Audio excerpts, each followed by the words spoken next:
दुर्लभ साज सुलभ करि पावा, दुर्लभ साज सुलभ करि पावा। कर्णधार सद्गुरु दृढ़ नावा। केवट गुरु और नौका इतनी अच्छी। कर्णधार सद्गुरु दृढ़ नावा, ये दुर्लभ साज सुलभ करि पावा, दुर्लभ साज। समझ में आ रहा है? कर्ण चप्पू चलाने वाले गुरु महाराज और ऐसे दिव्य मानव शरीर रूपी नौका, इसमें आरूढ़ होकर नौका मत बन जाना, अपने को नौका मत मानो, नौका पे आरूढ़ हो जाओ महाराज।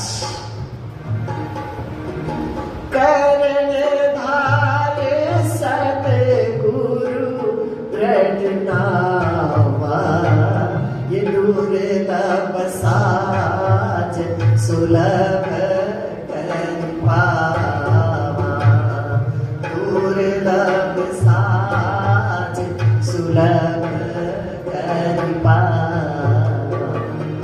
कितना दुर्लभ है ना। मनुष्य तो, मुमुक्षुत्व और महापुरुषाणाम संश्रय सब तो सुलभ हो गया। कर्णधार सद्गुरु दृढ़ नावा, दुर्लभ साज सुलभ करि पावा, दुर्लभ साज सुलभ करि पावा। कितनी सुंदर बैठक और फिर कितनी सुंदर नौका, कितना सुंदर भव सागर।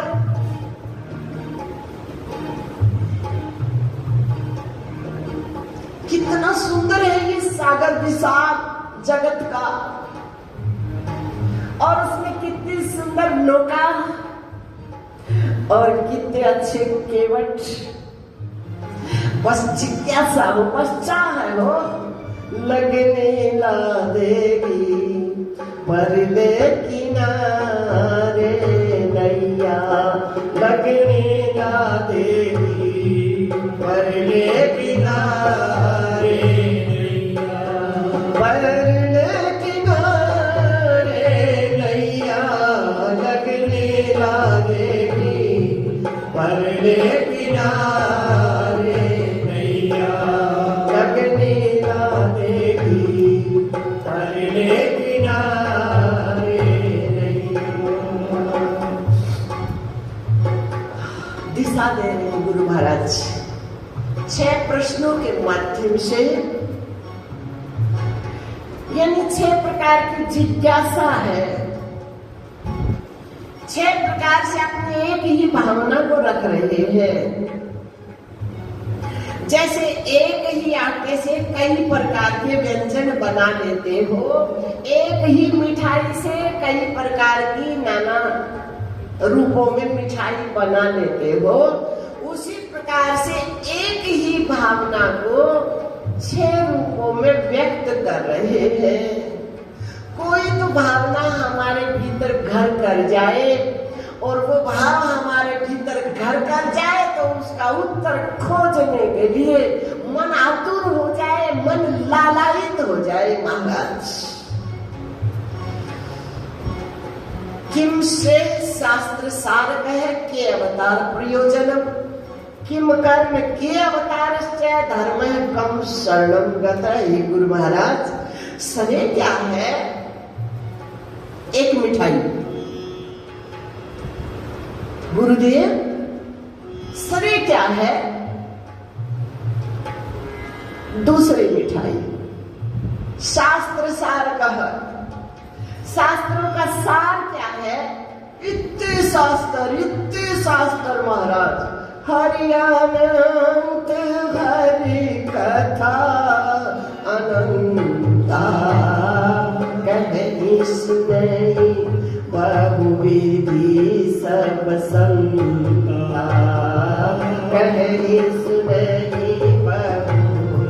विधि सब संता। हरियानंद हरि कथा अनंता, कहि सुनहि बहु विधि सब संता। कहि सुनहि बहु विधि सब संता। पहला परोसा क्या है? किम श्रेय। गुलगुला कैसे बने? आटे में कितनी मिठाई, गुलगुला, सुहारी, पकौड़ी और क्या क्या बनाते हो, रोटी, परोठी, है ना। तो पहला क्या परोसा है? किम श्रेय। श्रेय क्या है? किस लिए भटक रहे हैं? क्या पाना चाहते हैं? क्या जिज्ञासा है? क्या चाहिए? मिल गया मानव का चोला, ठीक है। मिल गया जगत का संपूर्ण ऐश्वर्य, ठीक है। लेकिन इससे चाहते क्या है? श्रेय क्या है? क्यों भाग रहे हैं? दूसरा शास्त्र सार में है, शास्त्र अनेक है, सभी शास्त्रों का सार क्या है? तीसरा के अवतार प्रयोजन, भिन्न भिन्न प्रकार से वो व्यापक ब्रह्म बिना नाम वाला, बिना रूप वाला चबरिया क्यों उड़ता है? कभी राम बन के, कभी श्याम बन के चले आना, प्रभु जी चले आना। कभी राम बन के, कभी श्याम बन के चले आना, प्रभु जी चले आना। कभी दुर्गा की चदरिया उड़ते हैं, कभी गुरु के रूप की चदरिया उड़ लेते हैं, कभी राम रूप की चदरिया उड़ लेते हैं, कभी कृष्ण रूप की चदरिया उड़ लेते हैं, कभी हनुमान रूप की चदरिया उड़ लेते हैं।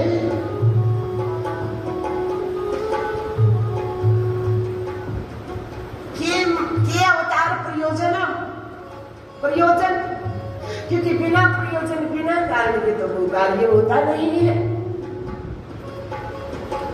चौथा परोसा किम कर्म। कौन सा है वो कर्म? जिस कर्म का हमें पता लग जाए। ऐसे तो पलक गिराना, उठना, हाथ उठना, बैठना, श्वास लेना, चलना फिरना, प्रत्येक क्रिया क्या है? कर्म है। लेकिन एक वो कर्म कौन सा है? किम कर्म है? कौन सा वो कर्म है जिससे कट जाए फंद 84 के, कट जाए फंद 84 के, हाँ कट जाए फंद 84 के, कट जाए फंद 84 के। कौन सा वो कर्म है जिससे कट जाए फंद 84 के, कट जाए फंद 84 के, हाँ कट जाए फंद 84 के, कट जाए फंद 84 के। पुनरपि जननम पुनरपि मरणम, पुनरपि जननी जठरे शयनम। इन बार बार की पीड़ाओं से मुक्त हो जाए, ऐसा कौन सा वो कर्म है? किम कर्म है? और पांचवा परोसा के अवतारश्च। भगवान ने कितनी चदरिया उड़ी, कितने रूप धारण किए। भगवान के युग हो कितने अवतार लिए। और छठा प्रश्न धर्म कम शरणम गतः। क्या बात है! धर्म में किस मन की गति हो सकती है?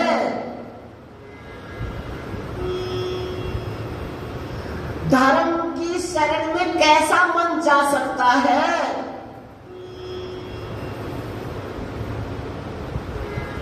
क्या बात है!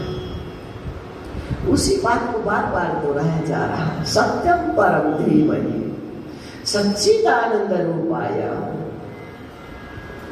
कस्मै येन विभासितोऽयं तुलो ज्ञान प्रदीपः पुरा तद्रूपेण च नारदाय मुनय कृष्णाय तद्रूपेण योगीन्द्राय तदात्मनाथ भगवद्राताय कारुण्यस्तो शुद्धं विमलं विशोकममृतं सत्यं परं धीमहि। महाराज धर्मः कं शरणं गतः। कौन मन जा सकता है धर्म की शरण में? कौन मन स्वीकार कर सकता है धर्म को? क्या पात्रता चाहिए? प्रश्न समझ में आ गए ना? श्रेय क्या है? शास्त्रों का सार क्या है? देखो, मूल में जाएंगे ना, नतीजे में, परिणाम में, उत्तर में जाएंगे तो सबका उत्तर एक ही घटेगा। एक ही बात को भली प्रकार से समझने के लिए अथवा समझाने के लिए 6 रूपों में 6 प्रश्नों में व्यक्त किया है। किम श्रेय शास्त्र सार कह के अवतार प्रयोजनम, किम कर्म के अवतारश्च धर्मः कम शरणं गतः। परिणाम उत्तर एक ही है। श्रेय क्या है थोड़े से में सुन लो, फिर विस्तार सारा भागवत जी है। श्रेय शरीर प्रेय है, आत्मा श्रेय है। श्रेय माने वास्तविकता, श्रेय माने सत्य, श्रेय माने आनंद, श्रेय पाने योग्य है, श्रेय जानने योग्य है, श्रेय समझने योग्य है और परे से मन हटाने योग्य है। परे से बचकर रहना है और श्रेय में डूब जाना है। समझ गए? परे से जैसे बहुत समझदार बहन बेटियां होती हैं, बहुत भीड़ में भी ऐसे सिमट जाती हैं, मेरा वस्त्र भी कोई न छू जाए। समझ गई?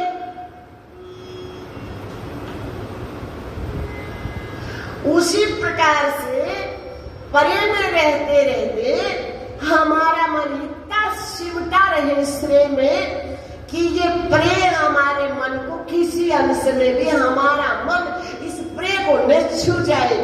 माना भीड़ में उस बहन के वस्त्र को, शरीर को कोई छू भी गई भीड़, लेकिन वो नहीं छूती, वो छूती नहीं है। उसी प्रकार से शरीर में रहेगा मन, लेकिन मन इससे इतना बच कर रहे, इतना सिमट कर रहे, परे से मन बच कर रहे और सरे से बचे नहीं, मर जाए उसमें बस। जगत परे है, जगत में रहे, लेकिन जगत में रहते रहते अपने मन को इतना समेट कर रखे कि जो भी प्रे है उसके भीतर सरे है। उस सरे की वजह से ये दिख रहा है।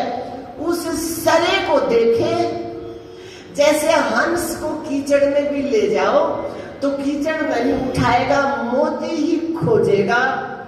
और कौवे को मानसरोवर ले जाओ, वहां भी मोती नहीं उठा पाएगा, कीचड़ ही खोजने में लगा रहेगा। उसी प्रकार से सबके शरीरों में वो चेतना है, उसमें झांके, उसको देखे, न कि प्रेम को देखे। और जो को भगवान यही तो कह रहे हैं गीता, मुझे देखा जो ओ गुरु महाराज सगे व संबंधी कोई दादे चाचे ताऊ है, अज जमाई भलोई खरे युद्ध में बटाऊ है। सगे व संबंधी खड़े युद्ध में बटाऊ, सगे व संबंधी सब मेरे ही तो साऊ है। सगे व संबंधी सब मेरे ही तो साऊ है। बालिसी अवस्था बीच मेरे साथ रहा करते, शीत घाम सेवा अंतर मेरे लिए सहा करते। गोदी अंदर बैठ जाते, ताऊ ताऊ कहा करते। गोदी अंदर बैठ जाते, ताऊ ताऊ कहा कैसे कत्ल बनाऊं मैं, तुझ आज की जान फिर लोग की जानूं मैं, इस तुझ आज की क्या। ये बाह्य वैराग्य, ये क्षणिक वैराग्य। भीतर से वैराग्य का बांध यदि टूट जाए तो ये सब बह जाता है, लेकिन ये बाहर क्षणिक वैराग्य होता है, आता भीतर से ही है लेकिन क्षणिक होता है। जैसे कभी कभार मन सत जाता है, शांति आती है, आती भीतर से ही है, लेकिन वो किसी वस्तु को पाकर मेरी क्षणिक है। उसी प्रकार से ऐसा जो वैराग्य होता है वो क्षणिक होता है। भीतर से बात फूटेगा तो फिर उस वैराग्य से बात बढ़ेगी। तो भगवान ने कहा इन शरीरों को क्यों देख रहा है, ये तो परे है, इन शरीरों के भीतर जो श्रेय है उसको देख। वो कभी मरता नहीं न कभी जन्म लेता है, तू अपने मन को प्रेम में क्यों लगा रहा, श्रेय में लगा। तो समझ में आ गया श्रेय और परे, और क्या करना है ये भी समझ में आ गया। परे से अपने को बचाना है और श्रेय में मिट जाना है। समझ में आ गया। कितनी सुंदर कला आ जाएगी। परे में रहते रहते हम अपने आप को समेट करके रखें और श्रेय में मिटा दे, मिला दे, मार दे। आ गया समझ में? थोड़े से में तो ये उत्तर हो गया पहले प्रश्न का। ठीक है, दूसरा शास्त्र सार का है। शास्त्र तो अनेक है अथाह महाराज, सार क्या है? कहा शास्त्र भी उसी शरीर की तरफ इशारा कर रहे हैं, उधर जाओ, ये मार्ग है इधर से भी जा सकते हो, ये मार्ग है इधर से भी जा सकते हो। श्री आत्मयोग निकेतन कथा में जाना है, किधर से भी आ सकते हो। बस के अवतार प्रयोजन, अवतारों का प्रयोजन नाना प्रकार की माया की चदरें उठने का, उन व्यापक ब्रह्म का प्रयोजन क्या है? तो भाई वो दिशा देते हैं, क्रियात्मक उपदेश देते हैं। ऐसा ऐसा करो, ऐसा करो, ये मार्ग सही है, ऐसे चलना है, और जो प्रारब्ध है शरीरों का वो भुगतान करना है। ऐसा ना देखो ये निमट जाएगा तब मैं सिमटू, ये कार्य हो जाएगा तब मैं सिमटू। नहीं नहीं, साथ साथ सिमटे रहो। यदि कल पे छोड़ोगे तो आज का काम आज नहीं करोगे तो कल कितना बढ़ जाएगा, बताओ ना। तो उसी प्रकार से साथ साथ जगत का व्यवहार निभाते निभाते अपने को समेट कर रखो, वरना शरीर के रोम रोम में ऐसा रम जाएगा, ये मन ऐसा रम जाएगा, समझ नहीं पाओगे निरोड़ा कैसे करे। समझ में नहीं आएगा मन के शरीर में हूं कि मेरा शरीर है कि मैं शरीर से अलग हूं, बस एक ही हो जाएगा। इसलिए भगवान अवतार लेते हैं। किम कर्म, कौन सा वो कर्म है? बस वो कर्म यही है, सिमट जाओ भीतर ही भीतर, यही वो कर्म है। श्वास जैसे ही जाए ना, बस श्वास से आगे दौड़ो तुम, श्वास को आगे जाने ही मत दो। श्वास किधर जा रहा, नाभि की तरफ देखो ही मत। क्यों जाते हो इस पिंड में, काहे की बीमारी बढ़ाते हो, क्यों मन को कीचड़ में लपेटते हो? श्वास आपको लगेगा बिल्कुल यही यही चल रहा है, यही से यही चल रहा है, उधर आपको पता ही नहीं लगेगा। कितनी लंबाई बढ़ जाएगी, नाभि से श्वास, इधर श्वास, काहे के चक्कर में पड़ते हो नारायण? इधर जाते ही क्यों? गर्दन से नीचे अथवा भ्रुकुटी से नीचे इधर मन को लेकर ही क्यों आते हो? क्यों कीचड़ में भरो फिर धो, फिर कीचड़ में भरो फिर धो। गोपियों ने यही तो कहा, उद्धव ने कहा चित्तासन हो, चित्त श्वास हो, चित्त संग हो, चित्तेंद्रिय हो महाराज, समेटो अपने शरीर से, मन से, प्राणों से, और फिर योग होगा कृष्ण से, फिर ये व्याकुलता मिट जाएगी। हंस पड़ी गोपियों ने कहा कैसी भोली बातें कर रहे हो, यहाँ तो कृष्ण के अलावा कुछ है ही नहीं।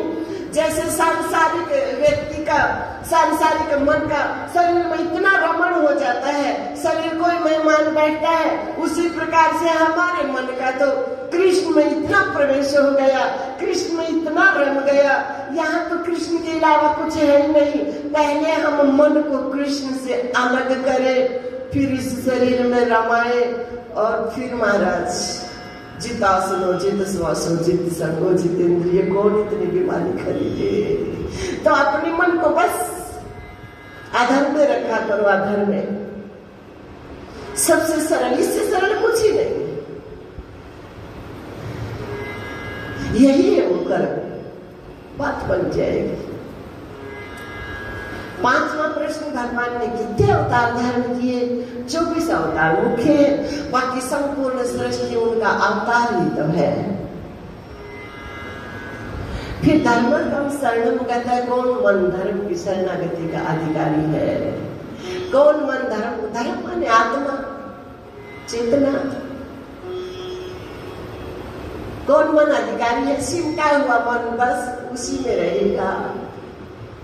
फिर धर्म, धर्म की रक्षा का मतलब यही है, मन सब ओर से धर्म में सिमट कर रहे, तो वो धर्म फिर सब ओर से उसकी क्या करेगा? रक्षा करेगा। क्या बात, कितनी सरल सी बात है, बताओ ना, कितना सुंदर कवच। और विस्तार से उत्तर देने से पहले जैसे जैसे ये प्रश्न हुए ना, मन सुत जी महाराज का उत्तर में समाहित हो गया। अब मन के सहित वाणी ने विराम ले लिया, बोल नहीं पा रही, तो बहाना बनाया है महापुरुषों, नहीं तो महापुरुषों की आविर्भावना होगी, सोचेंगे हम तो सामने बैठे हैं, है ना, टकटकी लगाए, और कान में ही हमारा मन बैठा है, जिज्ञासा लगाए, कुछ सुने, और ये तो मौन ही हो गए, है ना। इसलिए बहाना बनाया, महापुरुषों को खराब भी न लगे और थोड़ा मन वाणी में भी आ जाए। इसलिए कहा गुरु जी को प्रणाम कर लेता हूँ, मैं गुरु जी को वंदन कर लेता हूँ। क्या बात है। युक्ति से मुक्ति पागी, अब सहज समाधि लागी, युक्ति से मुक्ति पागी। क्या है समाधि रवि भैया? क्या समाधि है रवि भैया? बस शरीर में रहते रहते भीतर अपने को क्या करे? समेट कर रखे, बचा कर रखे, कोई क्या छू जाए हमको महाराज। युक्ति से मुक्ति पाई, युक्ति से मुक्ति पाई, अब सहज समाधि लागी, युक्ति से मुक्ति पाई, अब सहज समाधि लागी, युक्ति से मुक्ति पाई। जो ये अर्चना, फिर लड़ाई करने को मन करेगा क्या? अरे महाराज कौन बीमारी खरीदे? युक्ति से मुक्ति पाई। फिर किसी पे तंत्र मंत्र करने का मन करेगा क्या? किसी से प्रतिशोध लेने का मन करेगा क्या? काय की बीमारी खरीदे महाराज? युक्ति से मुक्ति पाई, युक्ति से मुक्ति पाई, अब सहज समाधि लागी, युक्ति से मुक्ति पाई, अब सहज समाधि लागी, युक्ति से मुक्ति पाई। ओंकारानंद युक्ति की ओंकार। कोई और बड़ा नाराज हो जाए आपकी ऑफिसरी लाइन में, तो जेब में हाथ डाला, युक्ति से काम। किसी को कानो कान पता भी न लगे, बस या तो जेब अपनी में हाथ गया है या अगली, बस युक्ति है पिंड छुड़ाने के लिए। उसी प्रकार से तीनों गुणों से, तीनों शरीरों से, तीनों अवस्थाओं से पिंड छुड़ाने की युक्ति है ओंकारानंद युक्ति की। ओंकारानंद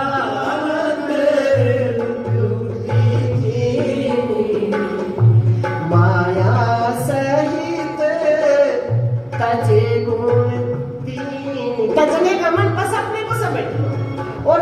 चक्कर में पड़ो ही मत, अपने को बचा कर रखो। हो गया 6 प्रश्नों का थोड़े थोड़े से मैं कह देना, सबका उत्तर एक ही है। सब में रहते हुए अपने को क्या करो, अछूता कर लो, ठीक है। और कह रहे मैं अपने गुरु जी का क्या कर लेता हूँ, ध्यान कर लेता हूँ, वंदन कर लेता हूँ, क्योंकि ऐसे महापुरुष के रूप का भी चिंतन कल्याणकारी है और स्वरूप का चिंतन तो कल्याणकारी है ही है। आपके गुरु महाराज ने श्री सुखदेव जी महाराज, जिन्होंने प्रवेश शरीर में पाते ही हमको सिखा दिया, क्रियात्मक उपदेश दिया। भगवान अवतार क्यों लेते हैं? लो सुखदेव की रूप की चदरिया उड़ी है और हमको उपदेश दे रहे हैं कि शरीर में रहते रहते किस प्रकार से शरीर से अपने को समेट सकते हो। जैसे ही शरीर में प्रवेश हुआ चल पड़े, क्योंकि शरीर से मन जुड़ेगा तो शरीर के नाते रिश्तों से भी मन क्या होगा, जुड़ेगा। और शरीर से सिमट जाएगा तो नाते रिश्तों वाली तो बात ही नहीं रह जाएगी। जैसे मन कर्ण इंद्री से, कान से सिमट जाए तो फिर कोई कुछ बोलता है, सुनता अवश्य है, लेकिन वो न के बराबर होता है। बहुत गहराई में ले जाए समाधि में, तब तक फिर बहुत गहरी नींद में ले जाए, तब तक भी कान में हल्की हल्की आवाज आती है। कोई बोलता है इधर उधर तो नमो नारायण है, हल्की हल्की आवाज आती है, लेकिन वो आवाज विक्षेप नहीं देती, परेशान नहीं करती, उससे कोई चिड़चिड़ाहट नहीं होती। उसी प्रकार से सुखदेव जी महाराज का उपदेश है कि जैसे ही शरीर में आए और सीधा जंगल की तरफ प्रस्थान कर गए, किस वजह से? मन ने शरीर को ही नहीं छुआ। फिर व्यास जी महाराज सिखा रहे, शायद क्रियात्मक उपदेश समझ में नहीं आए तो आवाज लगाकर समझा रहे हम सबको, ठहरो पुत्र ठहरो, आवाज लगाई। कह रहे यदि एकाएक तुम्हारा मन एकांतिक न हो सके, सब ओर से न सिमट सके, तो शास्त्रों की आवाज, गुरुजनों की आवाज के माध्यम से तुम्हारा मन जहां भी है वहीं रुक जाए। बस ठहरो पुत्र ठहरो, आवाज लगा ली। उनको आवाज नहीं लगा, उनको क्या आवाज लगे, वो तो ठहरे हुए हैं, लेकिन हमको आवाज लगा। यदि एकाएक तुम्हारा मन परे से सरे में नहीं सिमट सकता, तो इन शब्दों के सहारे मन क्या हो जाए, ठहर जाए। ठहरो पुत्र ठहरो, बस ठहरे और बात बनी। राजा जनक को आवाज ही तो लगाई अष्टावक्र ने, रकाब में, घोड़े की रकाब में पांव रखूं तब तक मुझे पता लग जाए मैं राजा हूं कि भिखारी हूं। कहने लगे लग जाएगा, संपूर्ण राज्य देना पड़ेगा। तो ठीक है, जाओ। अब रकाब में पांव जैसे रखने लगे, ठहर जाओ राजन, बस तू ठहराव है, तू आत्मा है, तू आनंद है, तू ज्ञान है, न तू राजा है न तू भिखारी है। ये तो शरीर की उपाधियां हैं, ये तो सारी अवस्थाएं हैं, जागृत स्वप्न सुषुप्ति, ये तो है ही नहीं, ये तुझे छू ही नहीं सकती, तू तो इन सब से अलग है। देखो ये सब परिणाम कब घट जाएंगे, इतनी बात से घट जाएंगे। सरे में रहते परे में रहते रहते हमारा मन सरे में डूबा है, सरे से सिमट कर, इतनी बात से सारी बातें घट जाएगी। इतनी बात से जो योगी न जाने कितने युगों से तपस्या में तल्लीन है, हृदय में परमात्मा है, जान लिया, लेकिन उनके साथ एक कैसे हो जाए इसके लिए कितना प्रयास कर रहे हैं, वो उस प्रयास का जो परिणाम है वो आपको इतने से मिल जाएगा। बस इस प्रेम में रहते रहते अपने मन को इससे समेट कर शरीर में लगा कर रखो, कठिन है क्या करोगे ज्यादा पढ़कर, ज्यादा सुनकर? बस यही मुक्ति है, यही युक्ति है। पड़े हैं तब भी शरीर पड़ा है, तब भी शरीर खड़ा है, तब भी शरीर कोई कार्य कर रहा है, तब भी। लेकिन ये सावधानी की बात है, बेहोशी की नहीं है, सावधान रहना पड़ेगा। हर अवस्था में जागृत में सौपन सुसुप्ति में जगते रहना पड़े, बेहोश में रहना पड़ेगा। बेहोशी में बात नहीं बनेगी। हाँ, नहीं करते रहो बेहोशी में युगों युगों तक तपस्या, कोई फायदा होने वाला नहीं।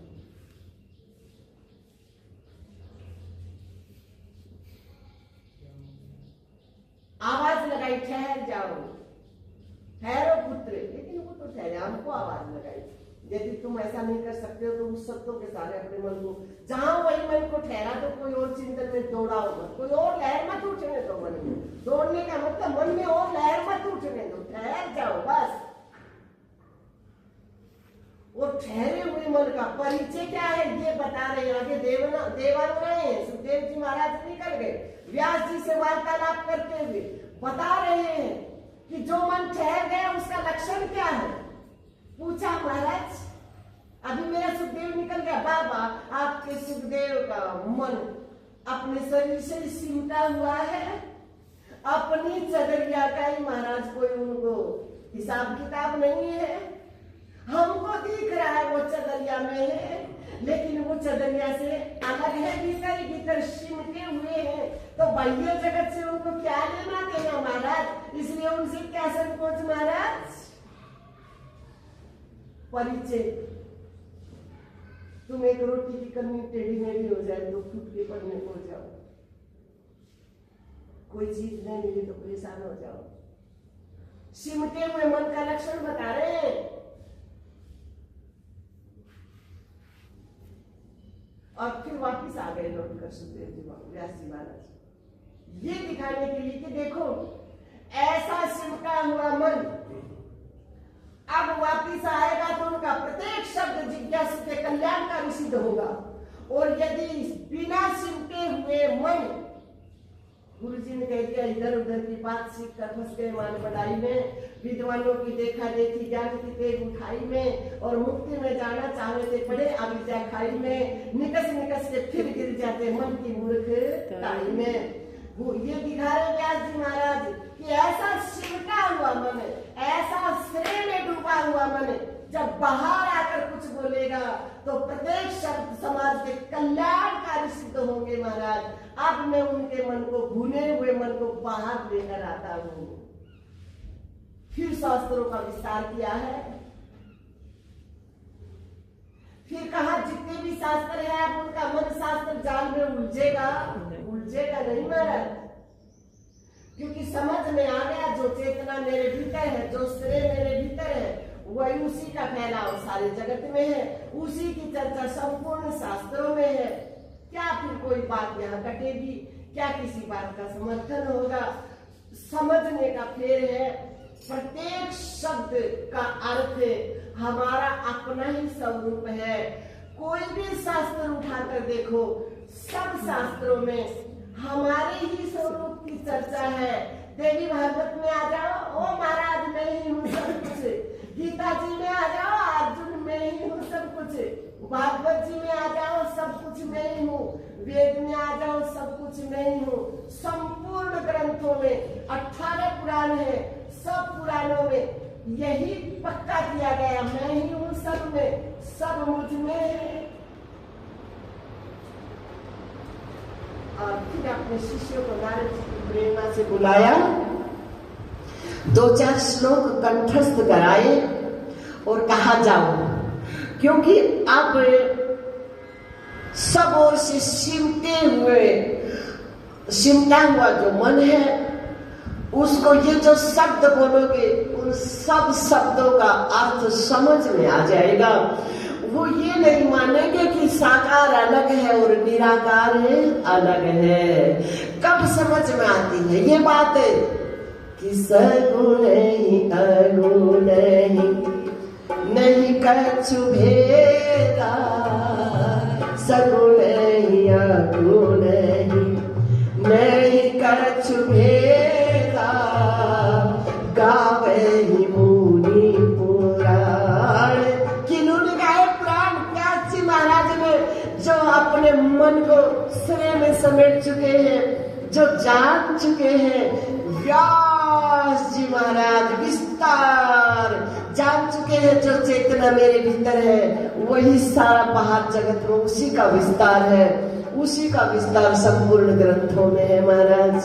सगुण अगुण नहीं कछु भेदा, सगुण अगुण नहीं कछु भेदा, गावे मुनि पुराण बुध वेदा, गावे मुनि पुराण बुध वेदा। जो गुण रहित सगुण सोई कैसे, जो गुण रहित सगुण सोई कैसे। बोले कैसे? दृष्टांत दिया महापुरुष ने। भिन्न कैसे नहीं? कहा बर्फ किससे बनती है? जिमी में उपल विलय नहीं तैसे, जिमी में उपल विलय नहीं तैसे। जैसे बर्फ जल से भिन्न नहीं है, जल ने ही बर्फ का रूप धारण किया, पिघल कर फिर जल है।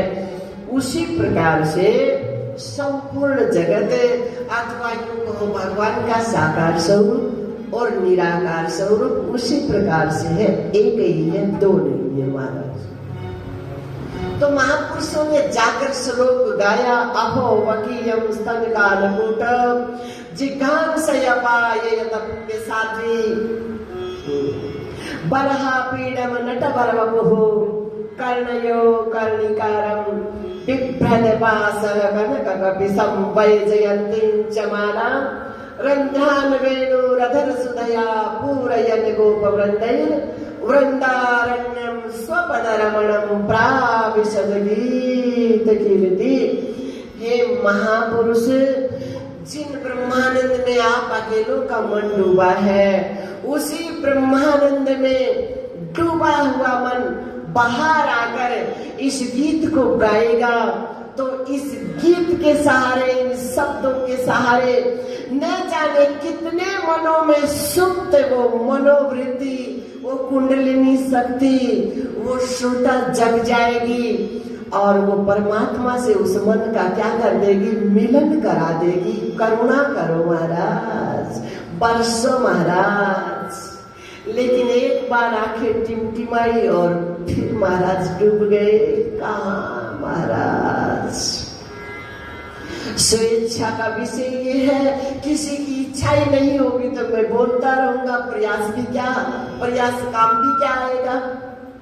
क्योंकि ज्ञान तो स्वाधीन है ना। जब स्वयं की जिज्ञासा होगी, स्वयं के मन में ललक लगेगी, स्वयं के मन में चाह जगेगी, तब मेरे शब्द उस मन पे काम करेंगे। वरना तो कह दिया महापुरुषों ने कि लाखों बाण गगन में छोड़ो, ज्ञानवान कोमल को बिंदे बिंदते नहीं पसान, ज्ञानवान कोमल को बिंदे बिंदते नहीं पसान।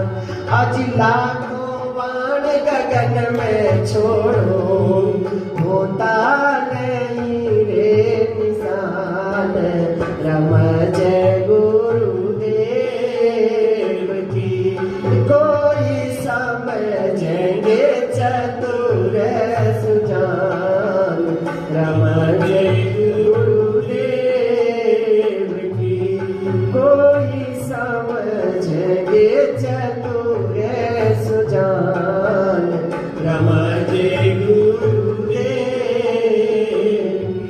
इसलिए वापिस इसी समा गए। फिर दूसरा श्लोक गाया। अहो वकीयम स्तनकालगूढ जिघांसयपा ययतपिस्साध्वी लेभे गतिं धात्री चितां ततोन्यम तं वा दयालुं शरणं व्रजेम। हे महापुरुष, भगवान जिन पे करुणा कर दे, कृपा कर दे, आपके श्री मुख से जो शब्द निकले, क्या पता कैसा कोई उलझा हुआ मन एकदम जग जाए महाराज। जैसे देखो ना महाराज, पुतना नाम की राक्षसी कौन कहता है कि वो भगवान के सम्मुख हो सकती है? कितने अपराध किए हैं, अपराध की भावना मन में लिए हुए आई है।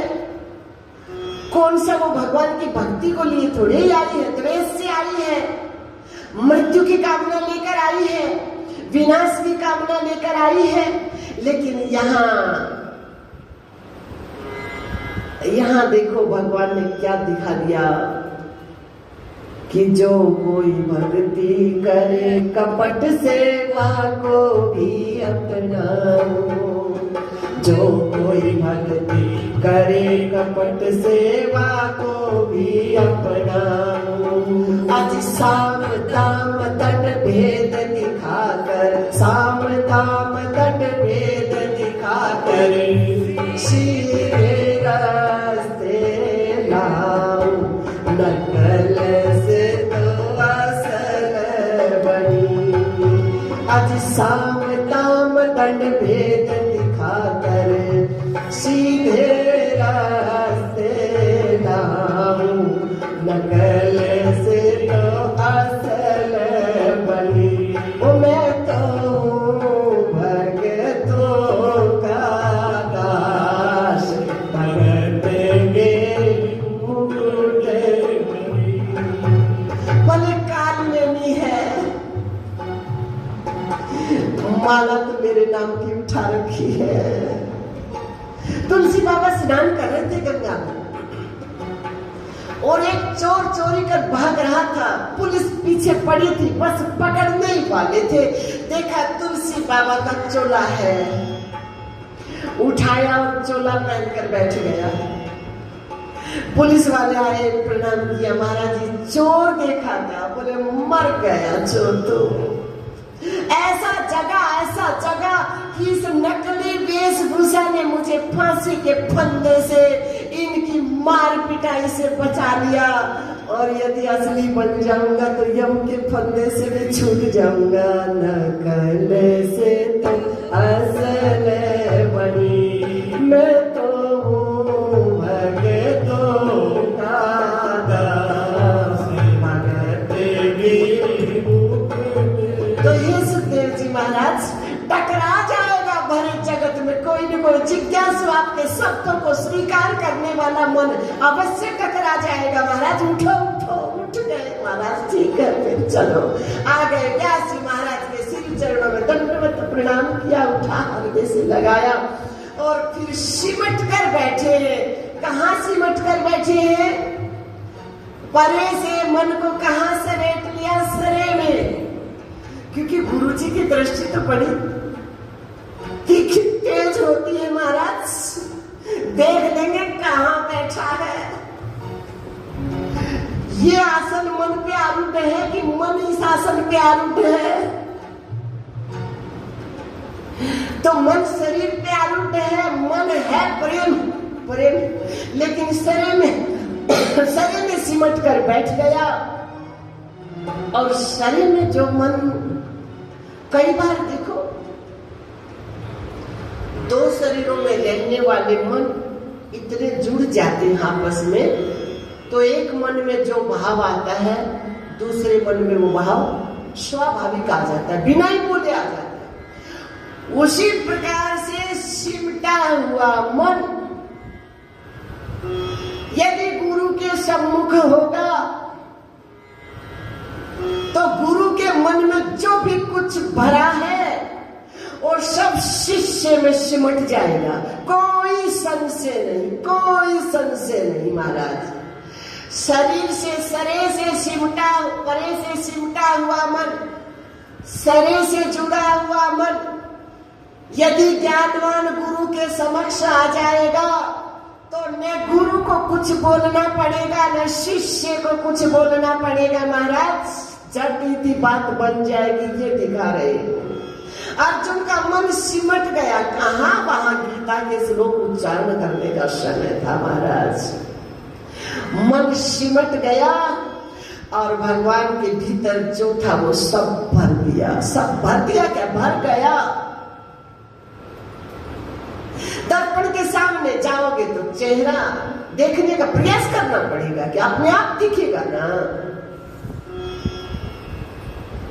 तो प्रेम से सिमटा हुआ मन, शरीर से जुड़ा हुआ मन सुखदेव जियों का जैसे व्यास जी के सामने आया, बस इधर मन में जो था वो उधर मन में हो गया, बस आदान प्रदान हो गया और अब भर गया मन, छिलक रहा है।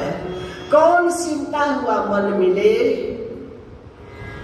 सिमटा हुआ मन कौन मिले? क्योंकि गुरु का ऋण हो जाता है शिष्य पे। अब वो आगे जब तक नहीं पहुंचाए तब तक ऋण ही रहता है। गुरुओं के ज्ञान को, गुरुओं की धरोहर को जिसके लिए कहा कि हम लाए ब्रह्माकार वृत्ति, लाए ब्रह्माकार वृत्ति, गुरु द्वार से इस वृत्ति को मेरे मन रखना संभाल के, इस वृत्ति को मेरे मन रखना संभाल के। जब तक कोई जिज्ञासु न मिल जाए, ये गुरुओं की धरोहर है, इसको बचा कर रखना। इस वृत्ति को मेरे मन रखना संभाल के, इस वृत्ति को मेरे मन रखना संभाल के। हम लाए ब्रह्माकार वृत्ति, लाए ब्रह्माकार वृत्ति, गुरु द्वार से इस वृत्ति को मेरे मन रखना संभाल के, इस वृत्ति को मेरे मन रखना संभाल के, इस वृत्ति को मेरे मन रखना। तो भरी है गागर, कोई जिज्ञासु मिले, कोई पिपासु मिले, कोई इच्छुक मिले। सूत जी महाराज नैमिषारण्य में सोनक आदि महापुरुषों के माध्यम से हम सबको जगाते हुए कह रहे हैं कि मिला फिर एक जिज्ञासु,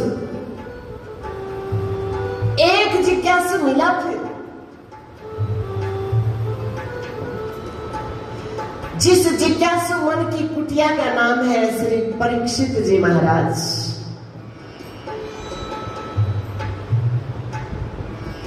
ये कैसे संभव हुआ महापुरुष? कहाँ बस उनके भीतर उड़ेल रहे थे इस अथाह सागर को,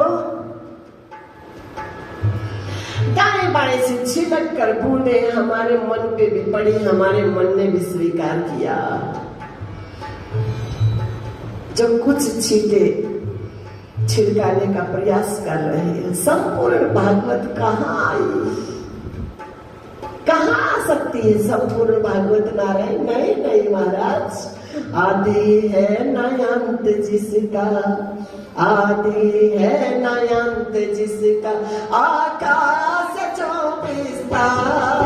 भागवत का स्वरूप ऐसा तेरा सब रूप है जिसका नवारा पार, ऐसा तेरा सब रूप है जिसका नवारा पार। खुश होते हो, हमने कथा सुन ली और सुनाने वाला खुश हो, मैंने कथा सुना दी, कहाँ एक अंश भी नहीं महाराज। आदि है नयंत जिसका, आदि है नयंत जिसका, आकाश जो विस्तार, ऐसा तेरा सब रूप है जिसका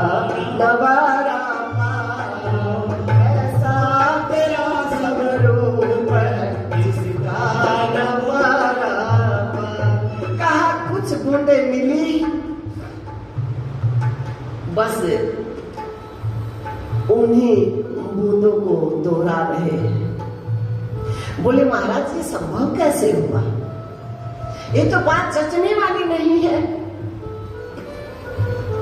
हमारा भाव रख रहे हैं कि ब्रह्मानंद में एक रस मन, उस सात्विक कैसे बाहर आ गया है, क्या बात है। आहा सुनते ही आवे छींक तुरंत उठ जाऊंगा, जाऊंगा हजारे देश बावड़ नहीं। आहा लौटने का क्या काम, एक फकीर मन का लौटने का क्या काम। जाऊंगा हजारे देश बावड़ नहीं आऊंगा, जाऊंगा हजारे देश बावड़ नहीं आऊंगा, जाऊंगा हजार। लेकिन गुरु का ऋण है, चुकाना है, इसलिए आ गए, नहीं तो क्या काम, किससे बातें करेंगे। ओ महाराज सत्य में डूबा हुआ मन नस्मत की तरफ कैसे आएगा। राम राम। और कहा इधर महाराज परीक्षित मान लिया गुरु से उरीन होने के लिए, मान लिया करुणा के वशीभूत होकर, मान लिया जीवों के उद्धार के लिए। उन महापुरुष की बात तो जमती है, लेकिन यहाँ देखो ना महाराज, महाराज परीक्षित तो चक्रवर्ती सम्राट है और श्रोता वक्ता ज्ञान निधि कथा राम की गूढ़। आलतू फालतू में तो बोलने वाले वो महापुरुष है नहीं महाराज। तो महाराज परीक्षित जियों का मन उनके सम्मुख कैसे हुआ। माना भगवान की प्रतिज्ञा है, लेकिन कुछ नियम भी तो है। क्या सन्मुख हो जीव मोए जबई। माना करुणा है बरसेगी, लेकिन कुछ शर्त तो है। सन्मुख हो जीव मोए जबई। पापों से मुक्त कर दूंगा मैं, लेकिन शर्त तो रखी है। सन्मुख हो जीव मोए जबई। जब ऐसे थोड़े सन्मुख हो जीव मोए जबई। मेरी प्रतिज्ञा है जन्म कोटि अज्ञान से तब तब सावधान, कब तब कोटि जन्म अज्ञान से तब। भूल न जाइयो सन्मुख हो जीव मोए जबई। जन्म कोटि अज्ञान से तब। जब तक चित्त निरोध नहीं हो तब तक आत्म बोध नहीं। जब तक चित्त निरोध नहीं हो तब तक आत्म बोध नहीं। सन्मुख हो जीव मोए जबई। कोटि जन्म यूं ही पकोड़े खा लो, यूं ही खा लो पूरी महाराज। सन्मुख हो जीव मोए जबई। आटा खरीद कर ले आओ, नमक ले आओ, मिर्ची ले आओ, जो जो सामग्री चाहिए ले आओ, तैयार करो। सिलेंडर लाओ, चूल्हा लाओ, गैस जलाओ, फिर पकाओगी, फिर पकौड़ी उतरेगी। ऐसे ही क्या सन्मुख हो जीव मोए जबई। कोटि जन्म अज्ञान से तब।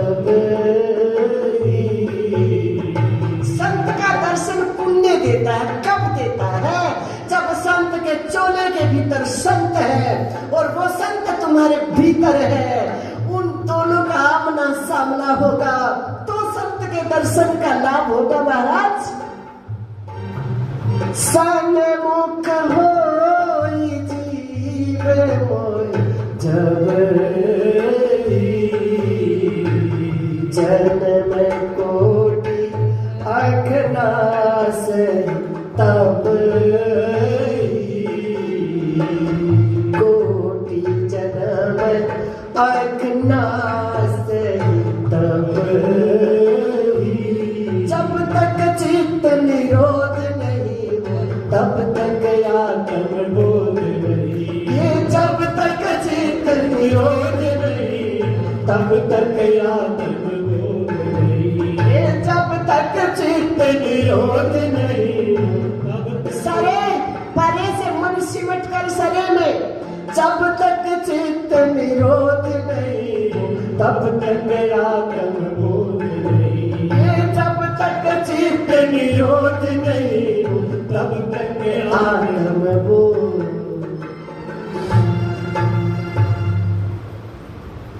ओंकारानंद ओस का पानी, आह बस इनके बन जाएगी बात, इनके बन जाएगी बात, बस बस हो गया हो गया।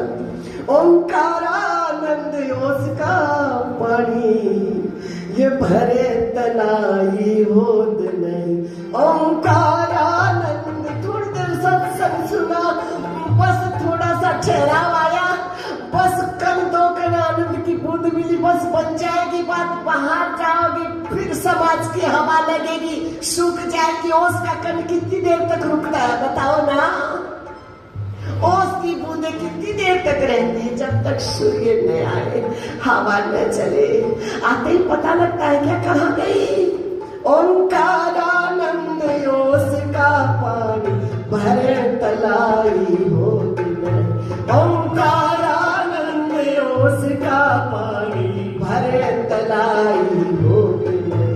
ये जब तक चित्त निरोध नहीं तब तक आत्म बोध नहीं। ये जब तक चित्त निरोध नहीं तब तक आत्म बोध। तो कहा महाराज परीक्षित जी का मन जगत में रमा हुआ, शरीर में रमा हुआ, तक्षक आएगा, शरीर को छुएगा, मैं मर जाऊंगा। मृत्यु के मानो राजपाट से हट गया, जगत से हट गया, लेकिन मृत्यु के साथ, मृत्यु के भय से तो बंधा हुआ है उनका मन। मैं मर जाऊंगा, तक्षक छुएगा, मेरी मृत्यु हो जाएगी। और यहाँ ये कह दिया जब तक चित्त निरोध नहीं हो तब तक आत्म बोध नहीं। ये जब तक चित्त निरोध नहीं हो तब तक आत्म बोध नहीं। तो मृत्यु के भय से भी तो समझना पड़ेगा, मृत्यु का भय से शरीर को लेकर के है। कैसे संभव हुआ महाराज? कैसे आमने सामने आए कुर्सी से महाराज? तो कहा ये प्रसंग थोड़ा महाभारत से जुड़ा हुआ है, सावधान। परे की चर्चा है लेकिन मन श्रेय में रहे। परे की चर्चा है लेकिन मन को श्रेय में ले आने का प्रयास है, वो जारी रखे। ये दिखा रहे हैं शास्त्र क्या है, शास्त्रों का सार क्या है। यहाँ महाभारत की चर्चा होने जा रही, लेकिन सार क्या है? महाराज परीक्षित जियों का मन श्रेय में कैसे आया ये बताया जा रहा है। उसी प्रकार से तुम्हारा मन भी आ सकता है। ते ही मग चलत सुगम मोई भाई, हमारे लिए वही मार्ग सुगम है जिस मार्ग से हमारे बड़े, हमारे गुरुजन अपने मन को ले गए। शास्त्रों का सार क्या है बता रहे हैं, भूल नहीं जाना। हमारा लक्ष्य क्या है? महाराज परीक्षित जियों का मन शरीर में रहते रहते प्रेम में कैसे सिमटा, क्या कारण घटा, कौन सी युक्ति लगाई, कौन सा साधन जुटाया, क्या सानिध्य पाया। महाभारत का प्रसंग है, दुर्योधन की भीम की गदा से जंघा टूटी हुई, अंतिम सांसें गिन रहा है। आप देख लो, शरीर तो हम है नहीं, जंघा टूटी है, मन नहीं टूटा है। शरीर ने काम करना छोड़ा है, मन ने नहीं छोड़ा है।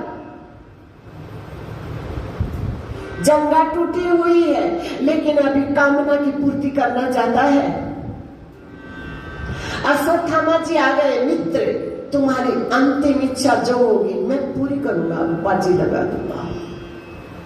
तो मेरी अंतिम इच्छा है, हम सब भाई समाप्त हो गए, पांडव पांचों के पांचों सुरक्षित, एक ही गर्दन कम से कम मेरे सामने हो तो मेरे मन को संतोष मिल जाए, मेरे मन को सुख मिल जाए। कितनी भूल है, कितनी भूल है।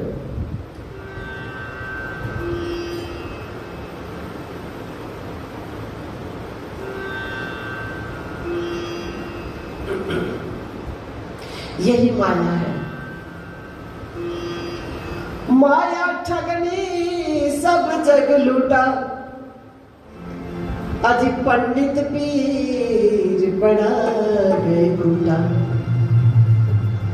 माया ठगनी इधर आ मेरे पास, मैं तुझे मिलूंगी धन के रूप में, सुखी हो जाएगा। इधर आ, मैं पुत्र के रूप में मिलूंगी, सुखी हो जाएगा। इधर माया आवाज लगा रही है, मैं मकान दुकान मठ मंदिरों के रूप में मिलूंगी, सुखी हो जाएगा। माया ठगनी सब जग लूटा, अजी पंडित पीर पड़ा गए टूटा। आत्मानंद कोई बिरला छूटा, जो सरे में रहते रहते परे में सिमट गया। आत्मानंद कोई बिरला छूटा। कितने बड़े समाज में कौन मिला? सुखदेव जी महाराज को किसका मन मिला? महाराज परीक्षित की कुटिया में रहने वाला मन मिला। आत्मानंद कोई बिरला छूटा, माया ठगनी सब जग लूटा, पंडित पीर पड़ा टूटा। अजय आत्मानंद कोई बिरला छूटा, ये विषय तृष्णा के बाण अमोघ खाली नहीं जाता बार। विषय तृष्णा के बाण अमोघ लोग सब बावरे भये, लोग सब बावरे भये, लोग सब बावरे भये। करके माया का संयोग, मन को माया से मिला दिया, शरीर से मिला दिया। करके माया का संयोग लोग सब